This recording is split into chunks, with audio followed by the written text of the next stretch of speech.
Então vamos começar agora a nossa segunda aula de apologética. Nós vamos falar sobre cosmovisão e a Bíblia, tá bom? O que é cosmovisão?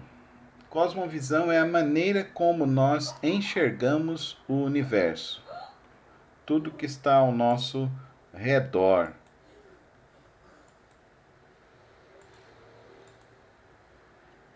Então,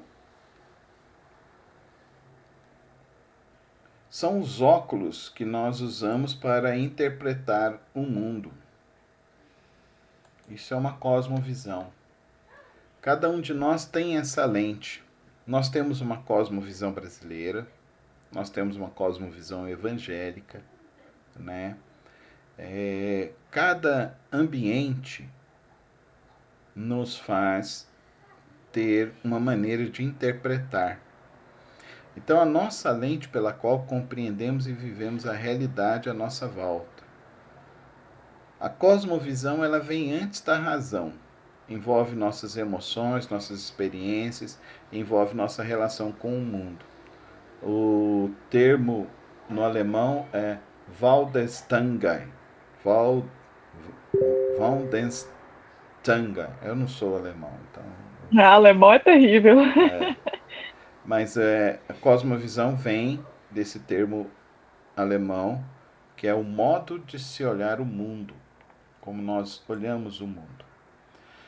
Então essas são as perguntas assim, que vão nortear a cosmovisão das pessoas. Onde estamos, quem somos, o que há de errado, qual é a solução, por que reajo como reajo.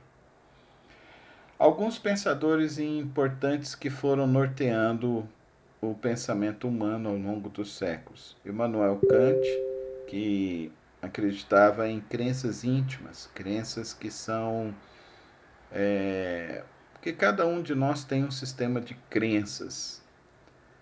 Willem Dilthey, no século XIX, ele já começou dizendo que aquela expressão, né, penso logo existo, né, do Pitágoras, a razão, né, penso logo existo, a razão.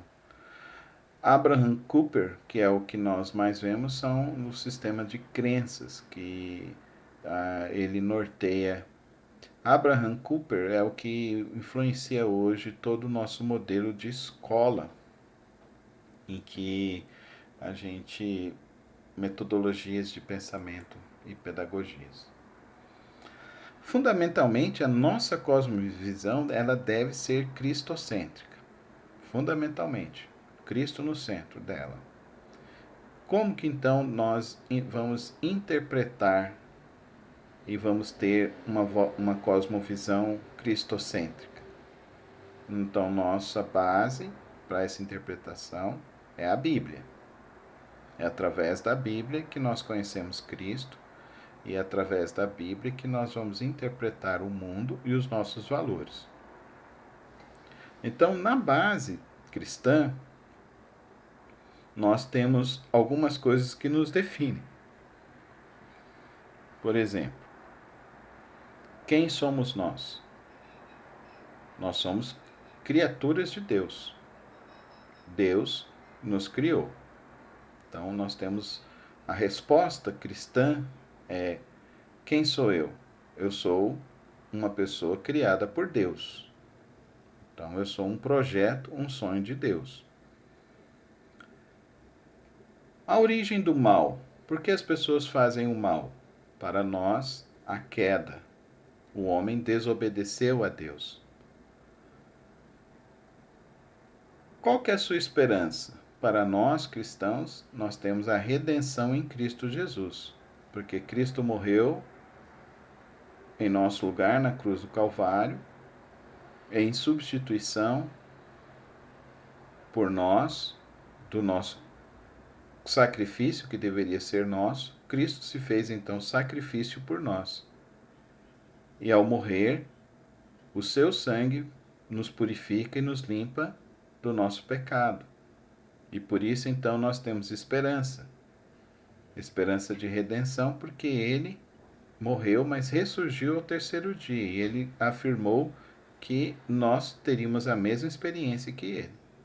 Então nós cremos que o nosso amanhã, nós cremos numa vida após a morte, nós cremos numa vida eterna com Cristo nas mansões celestiais, com o Senhor, o nosso Deus.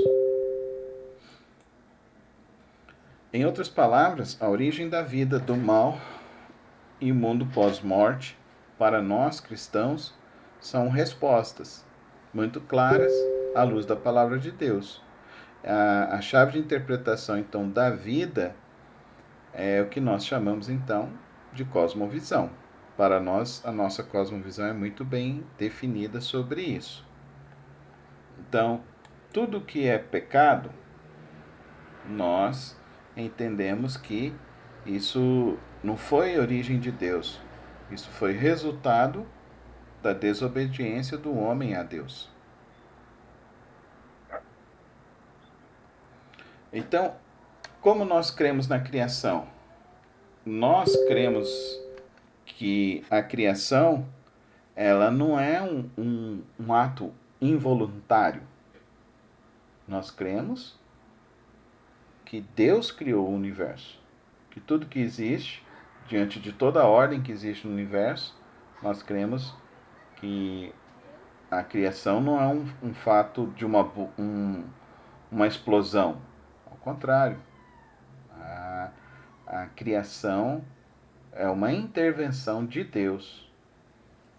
Deus criando tudo que há no céu, debaixo do céu, toda a natureza, todo ser humano e todas as criaturas. O nome dado a isso é criação ex nihilo. É uma expressão do latim, que significa, não é uma autocriação. Nós não cremos nisso. E quando alguém vem falar sobre isso, nós temos esses textos nos ajudam a gente dizer sobre isso. Vou começar com você aí, Cíntia. Provérbios 8, 26. A irmã Andréia, Salmos 19, de 1 a 4. Rodrigo, Romanos 1, de 19 a 20. Alano, Salmo 104, 24. Vamos lá? Bora, peraí. Provérbios, peraí que um provérbio surgiu da minha boca. Provérbios 8, 20. Ele ainda não havia feito a terra, nem os campos, nem o pó com o qual formou o mundo. Pode ler novamente? Tá. Ele ainda não havia feito a terra, nem os campos, nem o pó com o qual formou o mundo. Ou seja, ele está falando bem de antes até da criação, né? Exatamente. Pastor, deixa eu fazer um breve comentário nesse da restante da leitura. Eu gosto muito de, enquanto eu estou trabalhando no laboratório, de colocar ali no National Geographic ou qualquer outro desses. E estava falando sobre Plutão, que deixou de ser um planeta. E ele é o último planeta da nossa galáxia, né? Sim. E por ele estar tão longe da Terra, ele demora 250 anos para dar uma volta completa em torno da Terra. E eles mostrando imagens, tá, gente, vários outros planetinhas que eles descobriram em volta de Plutão. Tá? E eles imaginando que esses outros planetinhas aí em volta de Plutão poderia ser uma das chaves para, meu Deus, para eles estudarem a formação de tudo. Gente, como que pessoas tão inteligentes conseguem construir naves que flutuam por 9 anos? Acredito numa bobagem dessa. Olha só que coisa extraordinária que é o nosso universo, criado por um Deus tão, tão extraordinário, capaz de construir algo tão. Meu Deus, é indescritível o nosso universo. E eu fiquei mais maravilhada ainda com as imagens, com as informações de tão grande que é o nosso Deus. Absurdo que nossa palavra, nossa língua não tem palavras para mensurar a grandeza do nosso Deus depois dessa reportagem que eu vi. Eu fiquei mais absurdada ainda. Eu também gosto de assistir esses programas. Irmã Andréia? Salmo 19, do 1 ao 4.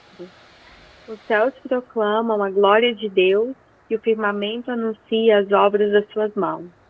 Um dia discursa ao outro dia, e uma noite revela conhecimento à outra noite. Não há linguagem, nem há palavras, e deles não se ouve nenhum som. No entanto, por toda a terra se faz ouvir a sua voz, e as suas palavras até os confins do mundo. Ai, pôs uma tenda para o sol. Aí pôs uma tenda para o sol. É tão interessante quando a gente estuda antropologia humana, a gente vai perceber que todos os povos primitivos, eles também têm uma narrativa de a criação ocorreu por algum deus. Por exemplo, aqui no Brasil, Tupã foi o deus que criou, mas era o deus que castigava também. Então, todos os grupos primitivos também eles acreditam numa criação ex nihilo também. Então, não é só o cristianismo que acredita, não. Mas a nossa cosmovisão cristã, à luz da palavra de Deus, a gente crê nessa criação ex nihilo. Rodrigo, Romanos? Sim, pois o que Deus se pode conhecer é manifesto entre eles, porque Deus lhes manifestou. Pois desde a criação do mundo, os atributos invisíveis de Deus, seu eterno poder e sua natureza divina, têm sido vistos claramente, sendo compreendidos por meio das coisas criadas, de forma que tais homens são indesculpáveis. Então, a própria natureza afirma isso, né? Mostra isso para nós. Salmo 104, 24, Alano. Só.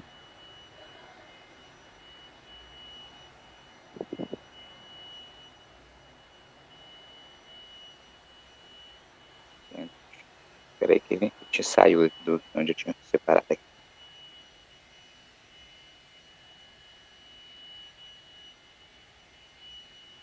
Aí Cíntia já pode abrir lá em Colossenses 1,16, a irmã Andréia, 2 Coríntios 4,18. 124, 4, né? 104, 24. Ah, eu fiz ao contrário. Peraí. Peraí. Tava achando meio.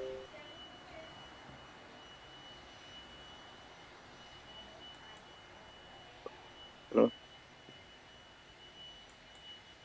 124, capítulo 4, né? 104, 24.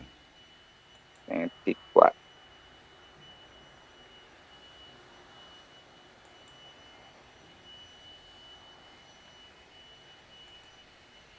Agora sim. Fez dos ventos seus mensageiros e dos clarões reluzentes os seus servos. Olha que coisa Você maravilhosa. tem o propósito, né? Tem que ter o porquê, né? Dos ventos. Até os ventos revelam a glória de Deus. Cíntia? Pois nele foram criadas todas as coisas nos céus e na terra, as visíveis, as invisíveis, sejam tronos, sejam soberanias, poderes ou autoridades, todas as coisas foram criadas por ele e para ele. Ai, eu adoro esse texto, show, coisa linda. 2 Coríntios 4, 18, irmã Andréia. Não atentando nós nas coisas que se veem, mas nas que se não veem, porque as que se veem são temporais, e as que não se veem são eternas. Nós vemos então a criação para nós é algo que Deus criou, essa tudo que nós vemos. Aí então essa nossa visão cristocêntrica ela vai entrar em conflito com o ateísmo, que acredita na explosão, no darwinismo, que acredita na evolução entre as espécies, e que os mais fortes prevalecem aos mais fracos. O panteísmo, o indianismo, né, que acredita que Deus está em todas as coisas, então está na árvore, está na barata, está na vaca. A minha sobrinha casou com um indiano. Então ela foi para lá agora, ela ficou 6 meses lá na Índia e contando como que eram as coisas tal, e como que são os rituais lá e como eles têm essa visão assim. Falou assim, tio, é uma coisa assim, bizarra, mas é uma coisa bonita, porque eles respeitam o outro ser.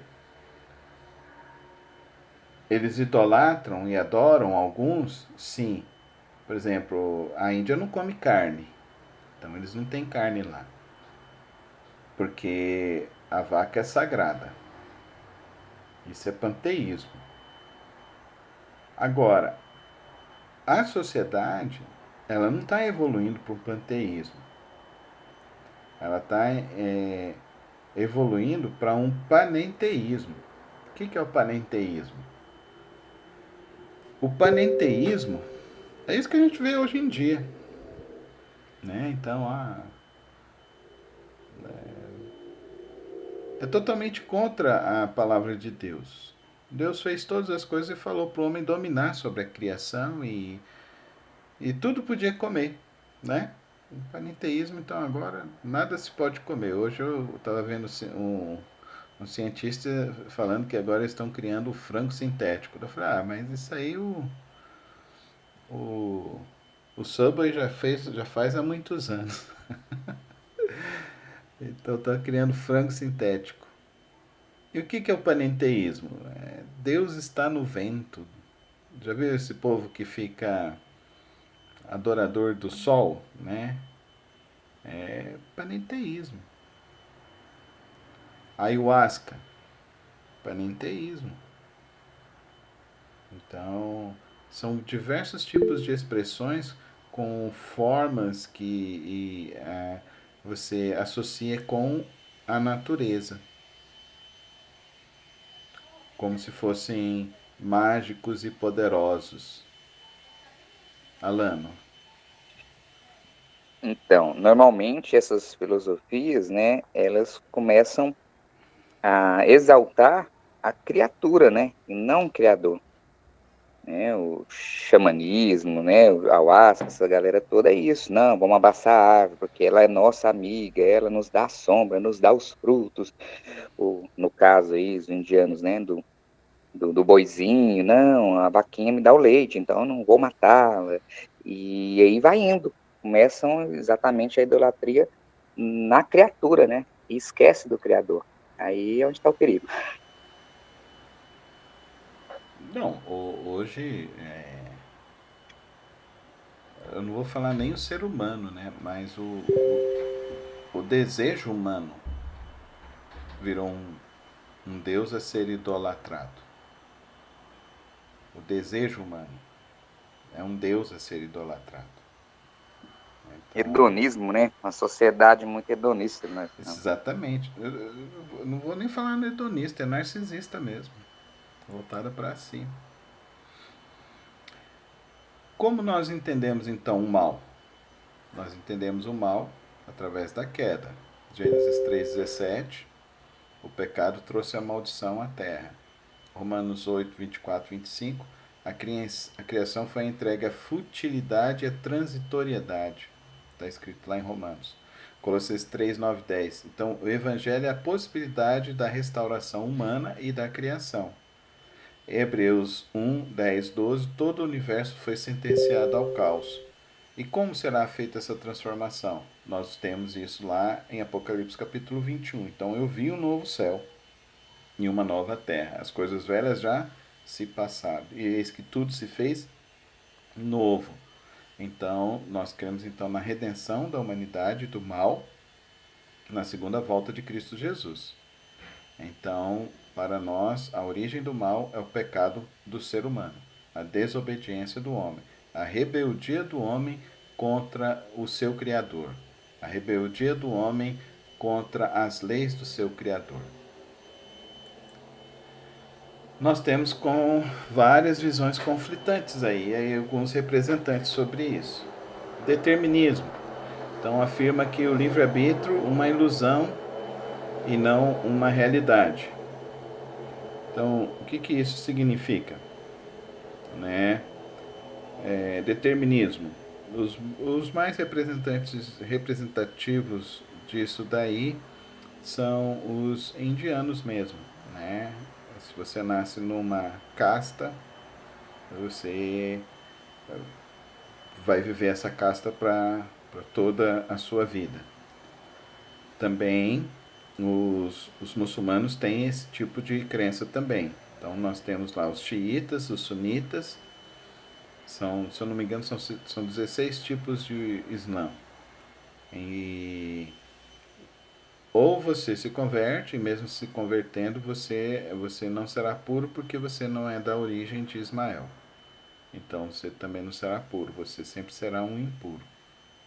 Então você sempre será você nunca vai desfrutar do todo do Islã. Então esses são os determinismos.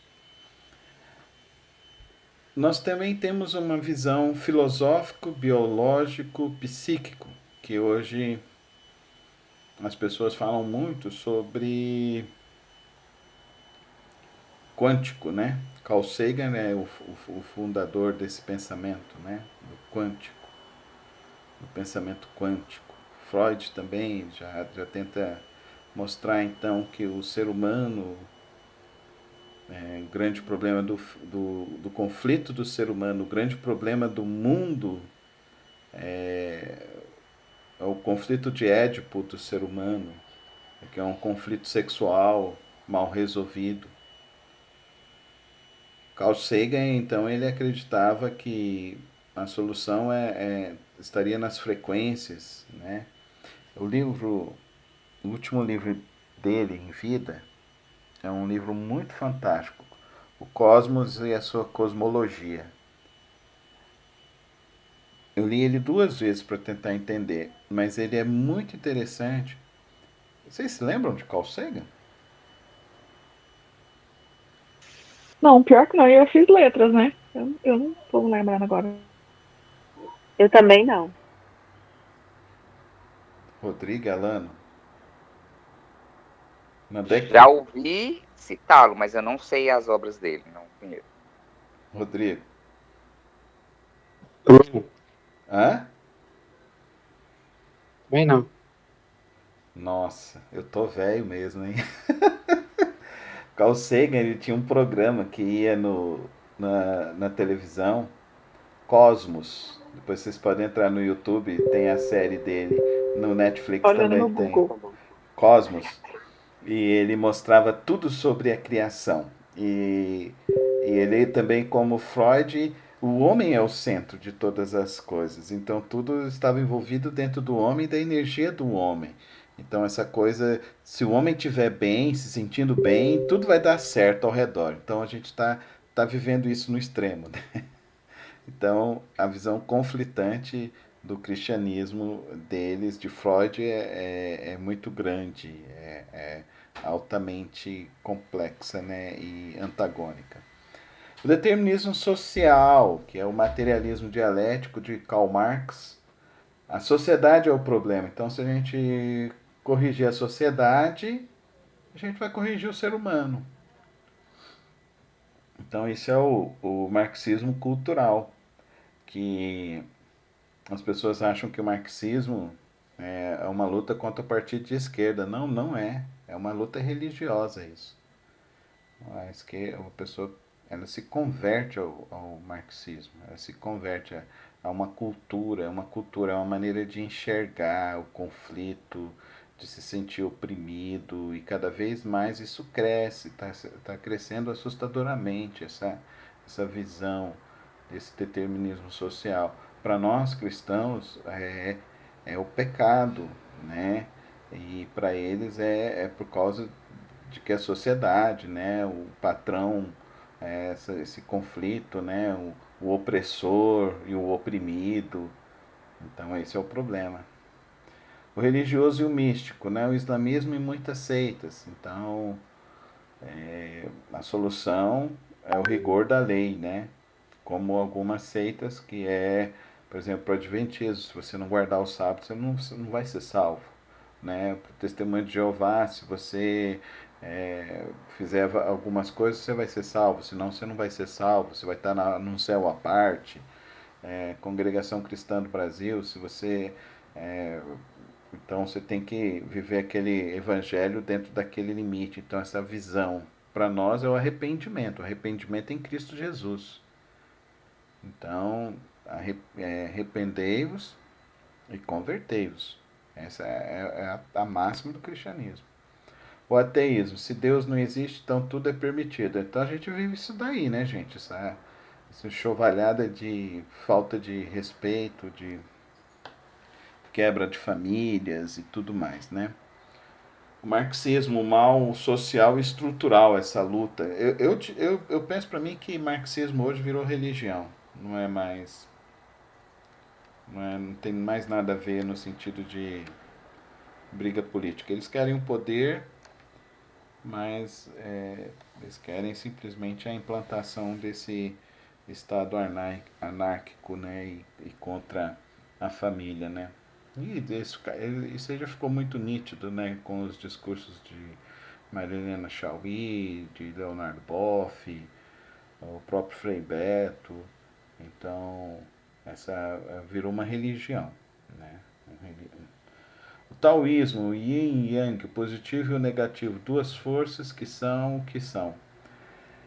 Ah, gente, tem que tomar muito cuidado com os terapeutas, viu, gente? Tem que tomar muito cuidado com os terapeutas, porque o Jung, a influência de Jung hoje nos terapeutas é muito grande. Então, o taoísmo, essa visão. O panteísmo, o desejo individual é a fonte do mal no mundo. Então, esvazie-se, o hinduísmo, né? A meditação, mindfulness, esvazie-se, né, de si mesmo, né? Esvazie-se a sua mente e tal, para você entrar em contato e atingir o nirvana. Então, essas são cosmovisões totalmente diferentes e são cosmovisões anticristãs. Olha o tanto que é complexo isso, irmãos, isso que a gente está estudando hoje. Olha aonde vão essas coisas, esses sistemas, e que às vezes a gente tem que ter noção, a gente tem que ter esse entendimento. Porque vai entrando coisas, por exemplo, músicas, estilos musicais, roupas, linguagens, tudo isso vai entrando para uma modificação da cosmovisão, da modificação do sistema de fé, do sistema de valores e crenças das pessoas. Tanto que o inimigo é sórdido, né? Tanto que o inimigo é terrível. Então, vamos lendo mais textos. A gente parou em quem, por último? Andréia, né? Alano. Vamos lá, o texto de novo. Romanos 1, 19 e 20. Rodrigo, 2 Coríntios 5, de 1 a 4. Aí, Cíntia, você lê Romanos 8 todo e João 1, 25, a irmã Andréia, para a gente terminar essa rodada. Vamos lá? Romanos 1, 19. Foi lido já. Não, vamos ler de novo, só para a gente entender agora. Agora na outra perspectiva. Naquela perspectiva a gente estava vendo da criação. Agora a gente vai ver da redenção. 19 e 20, né? Isso. Tá. 19.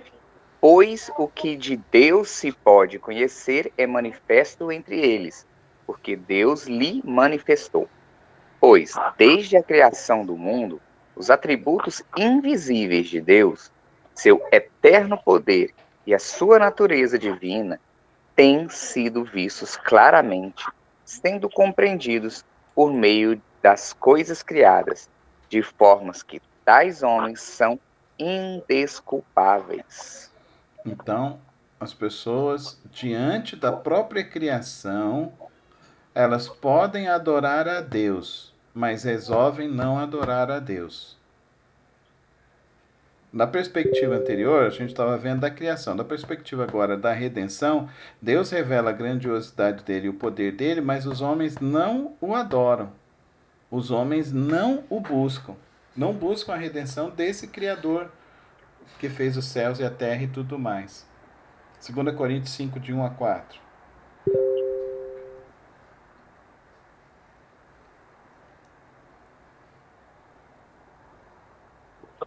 Foi, pastor? É? Ah, tá certo. Sabemos que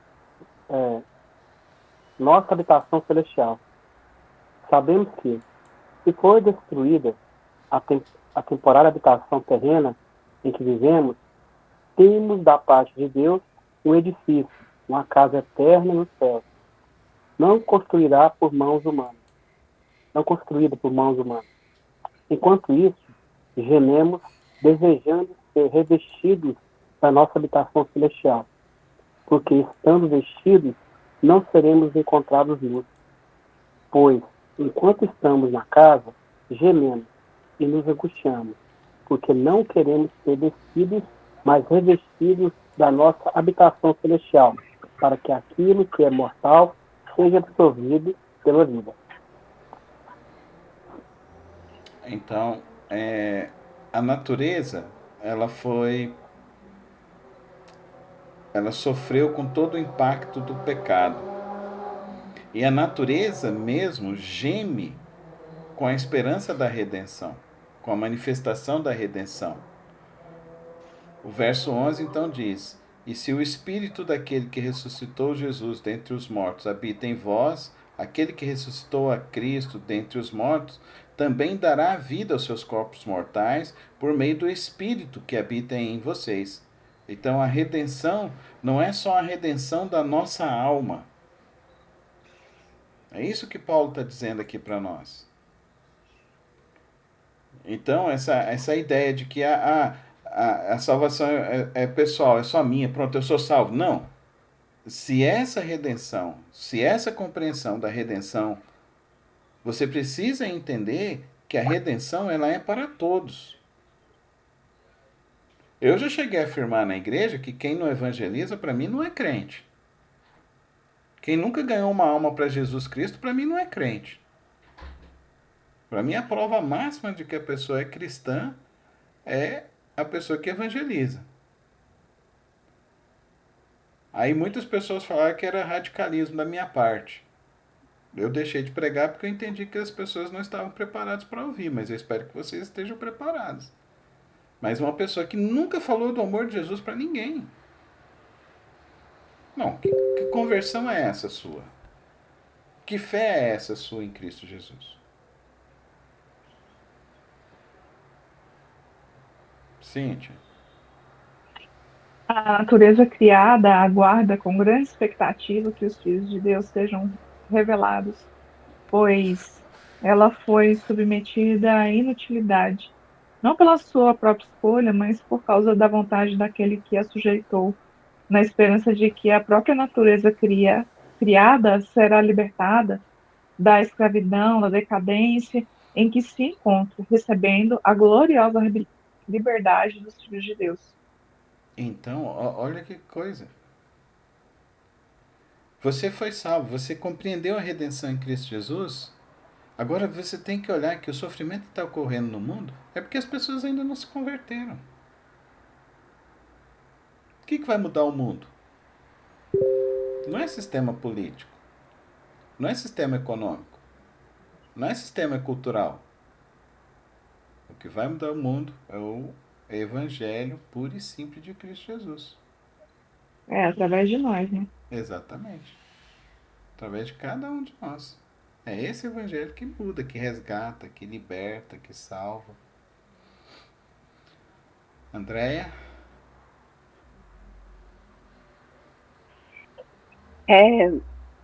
João 11, 25, né? Isso.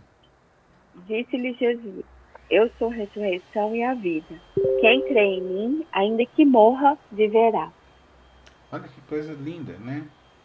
Ainda que morra, viverá. Olha, então nós somos o quê? Imortais. Nós somos imortais.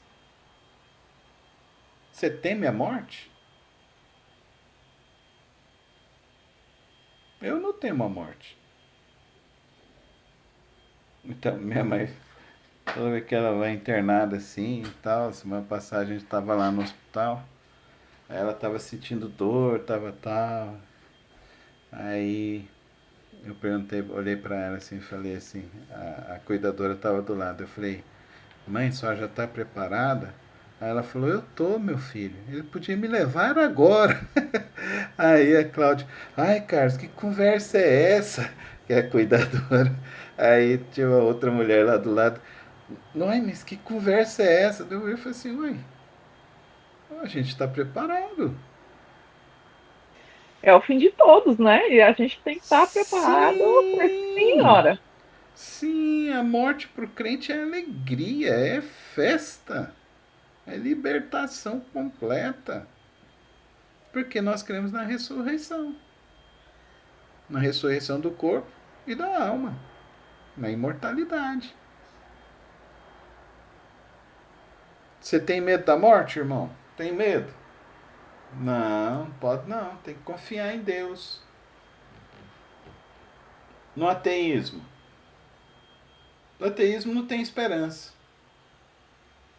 Darcy Ribeiro, eu conheci ele, o maior antropólogo brasileiro, ateu. Lá no leito da morte mandou chamar o Leonardo Boff. Aí ele perguntou pro Leonardo Boff, o que você acha que me espera? Aí o Leonardo Boff virou e falou pra ele, o Frei, né? Virou e falou pra ele assim, eu não sei. Aí, aí a secretária Darcy Ribeiro foi lá e pra visitar ele no hospital. Daí ele virou e falou assim, aí aquela senhorinha, analfabeta, só sabia ler a Bíblia, nunca leu um artigo, nunca falou nada, nunca entrou numa faculdade, nunca encontrou com as pessoas. Na hora que ela entrou lá, ela entrou, meu coração se encheu de um negócio que eu não sei dizer o que, que é. Aí ela virou e falou assim, a paz do Senhor, seu Darcy. Aí ele olhou assim, meio sem entender direito aquilo, mas gostando. Aí ele virou e falou assim, a visita daquela senhora me trouxe muito mais esperança do que a visita do Frei. Então, o ateu, ele não tem esperança. Ele não tem esperança. Não tem nada depois da morte. É o niilismo. O gnóstico, eu vou desencarnar para depois encarnar novamente. Gente, espiritismo é a coisa mais sem esperança que as pessoas têm. Eles tentam produzir algum tipo de esperança de alguma maneira, com algum tipo de elucubrações, algum tipo de situação. O marxismo, a salvação por marxismo, é pelo Estado. Então você pode morrer pelo Estado. É igual o islamismo. Você pode morrer, mas para o Islã ainda ele tem uma esperança, né? Tá preparado um paraíso para mim, com 10 virgens lá. Isso é o que o Islã acredita. O humanista não tem nada. Ele não espera nada. Olha que coisa triste. Nós temos a fé, nós temos a esperança, nós temos a palavra que nos afirma que há a ressurreição do corpo e da alma. Eu sou a ressurreição do corpo. E ainda que morram, vocês viverão. Olha que maravilha isso.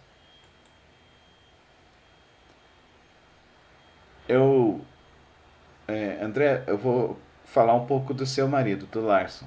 A gente teve vários encontros, ele começou a fazer o curso de batismo comigo. E eu acho que a coisa que mais tocou o coração dele foi quando eu falei da ressurreição e da imortalidade. Foi algo que eu percebi que tocou muito ele. E Eu acho que isso a grande chave de fé e de esperança para a gente apresentar para as pessoas hoje em dia. Eu tenho um amigo meu, ele é muito esquerdista, misericórdia, nunca vi um homem igual aquele. Ele estava doente, daí ele me ligou e falou que estava lá no hospital, perguntou se eu podia ir lá, daí eu fui lá visitar ele. Aí eu cheguei lá, eu falei, e aí, se você morrer hoje, você vai para onde? Ele falou assim para mim assim, eu não sei, Carlos. Aí eu falei, que tristeza, hein? Você nasceu daquele ventre, daquela mulher cheia de fé, daquela mulher de oração, que é a sua mãe. Aquela mulher que você viu Deus fazer muitos milagres através da vida da sua mãe. Que tristeza você morrer desse jeito, hein? Daí ele falou assim, eu não quero morrer assim. Se eu soubesse que você vinha aqui para falar essas coisas para mim, nem tinha te chamado. Eu falei assim, uai, eu vim aqui te falar da verdadeira vida. Jesus é a verdadeira vida. Ainda que a gente morra, a gente viverá, porque ele ressuscitou. Ele é a ressurreição e a vida. Ele é a nossa esperança. Por isso que a gente tem que viver para Cristo. Viver para Cristo. E isso é a base de toda a nossa apologética. Tudo que você for conversar, com todos os encontros que você for ter, seja ela de qualquer ordem, com qualquer tipo de pessoa religiosa, ou qualquer tipo de pessoa com qualquer posição filosófica, a conversa sempre vai cair nesses 4 pontos. Da onde viemos, o que somos, qual a origem do mal e para onde nós vamos. Essas 4 perguntas são as perguntas fundamentais da vida.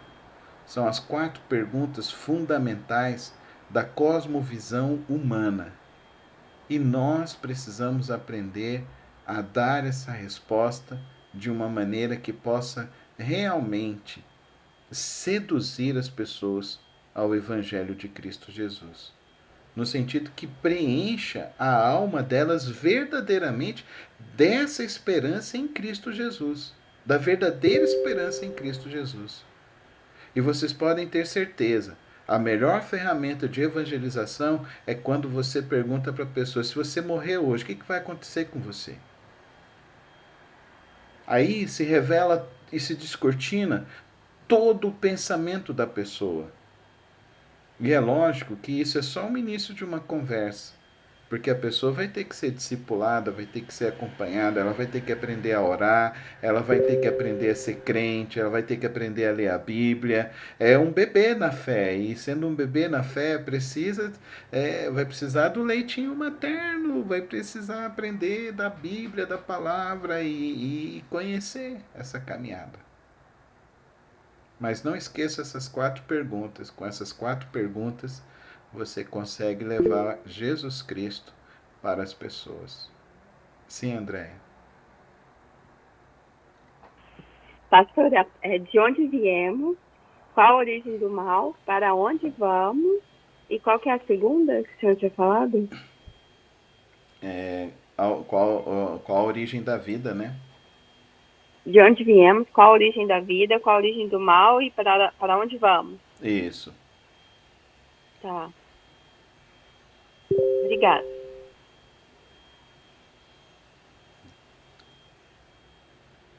Era isso por hoje, gente. Alguém quer fazer alguma colocação? Legal, legal.